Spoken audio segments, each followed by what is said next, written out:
All right, everyone, get ready for an absolutely wild and exciting new episode. Today, I'm bringing you a story that will keep you glued to your screen and make you forget everything else you were doing. It's the story of the Teti Pyramid. That's right, King Teti, the founder of the 6th Dynasty, who ruled Egypt during a truly significant period of the Old Kingdom. Can you imagine, folks, a pharaoh as powerful as Teti, who managed to unite the two lands and restore central authority, meeting his end by being killed by his personal guards? What's the deal with the mysterious tomb discovered by Dr. Kanawati belonging to a personal guard whose nose and feet were severed? Was that a punishment for royal treason, or just a coincidence? And what's the secret behind a pyramid of this size and historical and religious importance remaining generally unknown compared to the Giza pyramids that are famous worldwide? Did the pyramid texts inside it, considered invaluable for understanding ancient Egyptian religion, truly protect the king on his journey to the afterlife? And what's the real story behind the plaster death mask mold found in the pyramid? Was it the king's actual mask? Or what's the deal?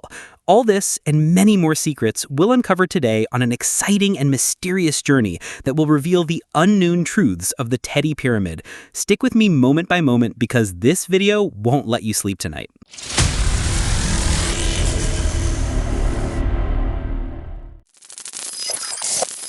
Folks, when we talk about pharaohs, Ramesses II and his grandeur, or Khufu and his colossal pyramid, often come to mind, right? They're the traditional heroes. But some kings truly marked a real turning point in Egypt's history, completely changing the game, and Pharaoh Teti was one of them. This guy ruled for approximately 12 years, though Manetho said 30 to 33 years, and he was the first ruler of the 6th Dynasty. That means it was a very important period in the Old Kingdom. Teti was a sharp thinker. He wanted to unite the country and restore central authority after a period of semi-independent rule. His royal name, Sehetep-Tawi, is a story in itself, meaning he who pacifies the two lands. This indicates there was unrest or division when he took power. To legitimize his rule and close any gaps, he married Queen Iput, who was the daughter of the last king of the 5th dynasty, King Unas. And he had a large family, 3 or 4 queens, 3 sons, and 9 daughters. Now, for the puzzling question, why did Manetho say that Teti was killed by his personal guards? That's a brief and tragic phrase, hinting at a palace conspiracy. But what's even stranger is that there are archaeological discoveries that might support this. Dr. Kanawati, while excavating in Saqqara, found tombs of Teti's personal guards, and one of them had his nose and feet severed in his depiction. This was a humiliating punishment for major criminals in ancient Egypt, indicating a severe penalty for a serious crime, possibly related to the king's death.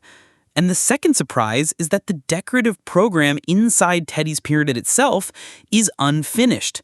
This adds weight to the theory of a sudden or violent death. There's another account that speaks of a harem conspiracy, and perhaps Queen Wirit-Imtes was involved. What happened after Teti was that Userkare ruled for less than 2 years, and then his son, Pepi I, came to power. This short period of succession struggle points to political instability after Teti's death. But what's bizarre, folks, despite this violent death, Teti was later honored with the name Teti, beloved of Pa. This means his cult continued and thrived. This shows how historical records and archaeological evidence intertwine to help us understand the fate of kings. Manetho's account might be legendary, but the mutilated tomb and the unfinished pyramid provide strong evidence that could support it. This illustrates how Egyptologists piece together written and material evidence to build an accurate, even if speculative, story. The severity of this punishment also reflects the absolute authority of the pharaoh and the consequences of treason in the Old Kingdom. Teti's political efforts to unite the country demonstrate his desire to restore authority, but his sudden death and Userkare's short reign reveal existing political tensions. This means Teti's pyramid wasn't built in absolute peace.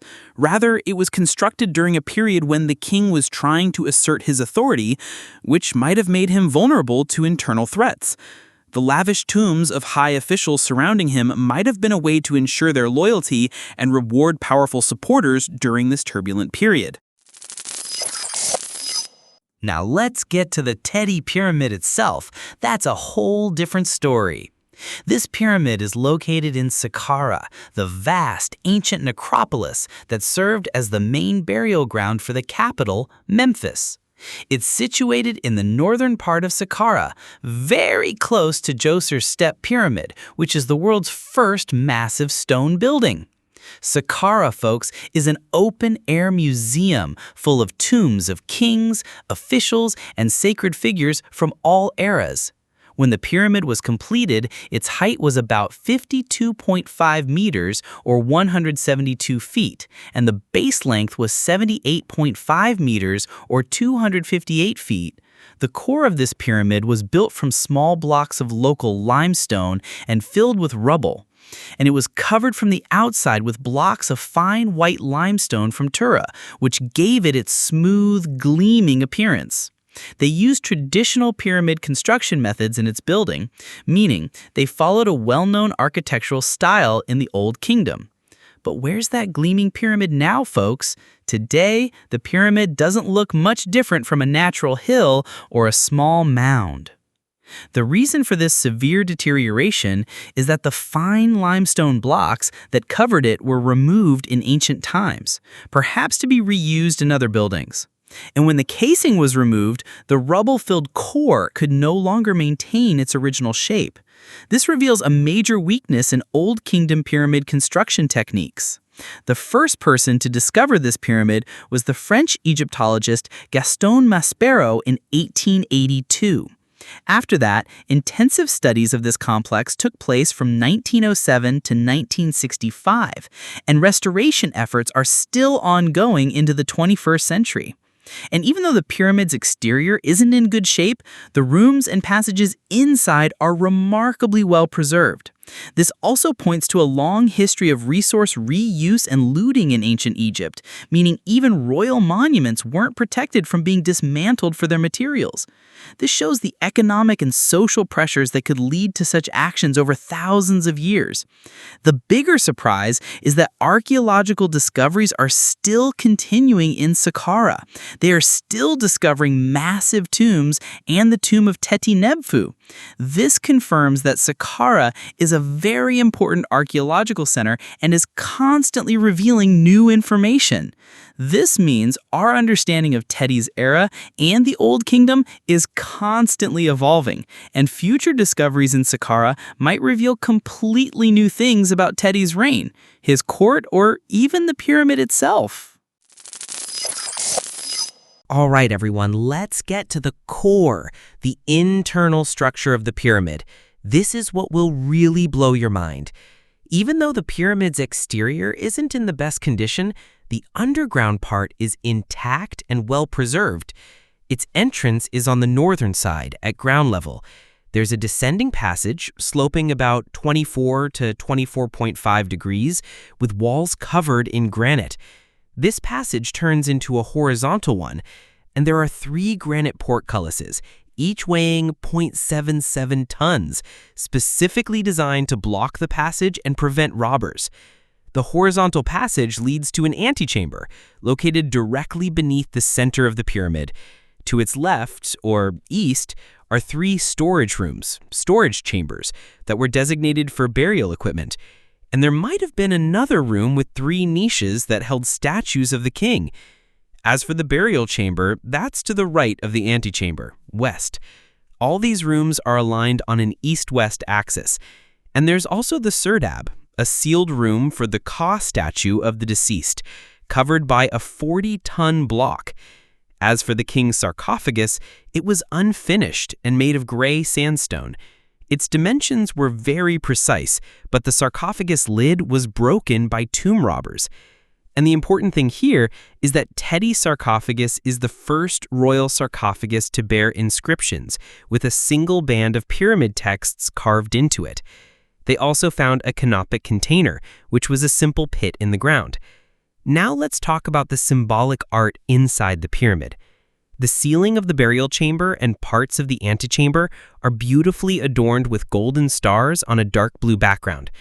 This reflects the ancient Egyptian idea of the tomb as a microcosm, symbolizing the king's cosmic journey and his integration with the celestial deities. Folks, despite all these complex security measures, the pyramid was robbed in ancient times. The 3 storage rooms that held burial equipment were found empty, and the sarcophagus lid was broken. But luckily, remains of the king's burial furniture were found during the first excavation, such as mace heads bearing Teti's name, a canopic jar containing the king's viscera, and most importantly, a plaster mold of a death mask.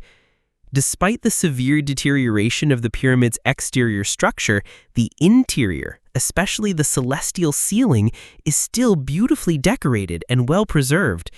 This indicates that the tomb's message and purpose, which was for the king to reach the afterlife, were more important than the physical structure itself remaining intact or the burial furniture being present. And the remaining visual and textual elements still convey the ancient Egyptians' vision of the world. And the biggest surprise is the discovery of a plaster mold of a death mask. This is a rare and very important find.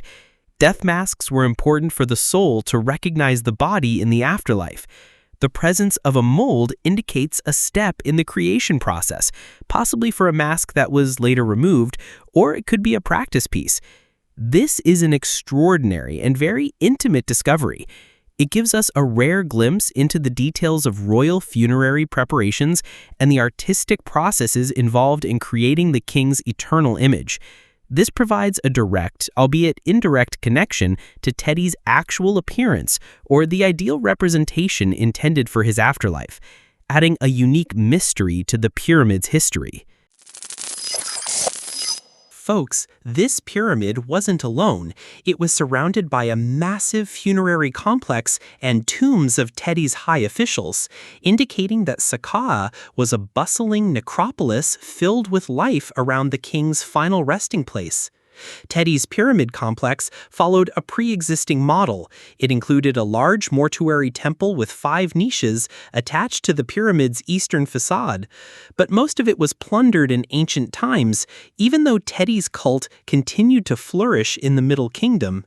And they also found a subsidiary pyramid within the complex, southeast of the Royal Pyramid. This smaller pyramid has an underground plan and a short passage leading to a single room, but its purpose is still unclear, although its location and the granite basins suggest ritual practices related to the sun's path. There are also 2 small pyramids for Teti's queens with their accompanying cult structures. Queen Ipit's pyramid, Teti's wife, is located east of Teti's pyramid, and it's adorned with complex inscriptions and decorations, but sand now covers both these pyramids. What's strange is that the causeway that connected the mortuary temple to the valley temple has disappeared, and the valley temple itself, which is a very important part of royal funerary complexes, has not yet been found. But most importantly, the great necropolis of officials. Around Teti's funerary complex, there's a massive necropolis for burying his officials. This area contains some of the most magnificent and beautifully decorated tombs of the Old Kingdom, like the mastabas of the viziers Mereruka and Kakemni. Mereruka's mastaba is incredible, with 33 rooms and rich decorations, making it the largest known tomb for a noble. These tombs provide vivid depictions of daily life in ancient Egypt. This street of tombs was connected to the Serapeum by an avenue of sphinxes, but sand now covers it. Saqqara remains an active archaeological discovery site, revealing new insights into the Old Kingdom and later periods. They found massive tombs containing dozens of sarcophagi and valuable mummies, burial furniture, golden masks, and mummified animals, cats, cobras, a lion cub, a mongoose, and scarab beetles, all of which were untouched from ancient times. This large volume and unusual arrangement, stacked together, piled to the ceiling as if in a storeroom, indicate a different type of burial practice or a historical context that is still not well understood. And they also found a 4,000-year-old tomb of the royal physician and magician Teti Nebfu. He served during the reign of King Pepi II, Teti's son. His titles were many, like chief physician of the palace, chief dentist, priest and magician of the goddess Serket, and director of medicinal plants. This shows how medicine and magic were intertwined in ancient Egypt. This lavish tomb confirms his high status in the royal court. And they also found the mastaba of Vizier Weenie, whose inscription provides valuable historical information. The fate of Teti's cult was volatile. His mortuary temple was destroyed during the Second Intermediate Period, possibly due to neglect or deliberate destruction. But despite that, Teti's cult flourished during the Middle Kingdom, and he was later venerated as Teti, beloved of Ptah. This contradiction shows that the fate of a pharaoh's cult and the integrity of his funerary complex were not always guaranteed. Political unrest could lead to destruction even if the king's religious memory persisted. This illustrates the dynamic and fragile nature of posthumous veneration in ancient Egypt, which changed according to political and religious circumstances over thousands of years. In contrast to the external deterioration of Teti's pyramid, which has become like a natural hill, the surrounding necropolis contains some of the most magnificent and beautifully decorated tombs of the Old Kingdom for his officials, like Mereruka and Kagamni. This indicates that Teti had a powerful and wealthy court. His efforts to centralize power allowed his officials to accumulate significant resources and influence, which they spent on these lavish tombs. This means the power of the Old Kingdom was not only measured by the king's pyramid, but also by the prosperity of the elite around him. At the end of our journey, the Teti Pyramid stands as a very important architectural and historical testament to the ingenuity of the ancient Egyptians and the vision of Pharaoh Teti. From his ascent to the throne as the first ruler of the Sixth Dynasty and his attempts to unite the country, to the mysterious story of his death at the hands of his personal guards, this pyramid reveals many details about the Old Kingdom. The pyramid's construction with a core of mud brick and a casing of fine limestone shows a structural weakness that led to its current deterioration. This also indicates that these pyramids were not immune to theft and the reuse of their materials. The pyramid texts inside the pyramid and the beautifully decorated celestial ceiling revealed the depth of ancient Egyptian religious and funerary beliefs. And despite all the complex security measures, the pyramid was robbed, raising questions about either negligence or insider knowledge that contributed to this. The discovery of the plaster death mask mold adds a unique mystery and a direct link to the preparations for royal funerals. The broader funerary complex surrounding the pyramid and the lavish tombs of officials, as well as recent discoveries in Saqqara, all highlight the significant cultural and historical importance of this site. And despite the deterioration of the pyramid, this importance remains, and Saqqara continues to reveal new secrets. So Teti's pyramid, with its history, secrets, and stories, remains a site of immense importance for Egyptologists and for all humanity, with the promise of more discoveries in the future. I hope you enjoyed this video and our journey into the mysterious world of the Teti Pyramid.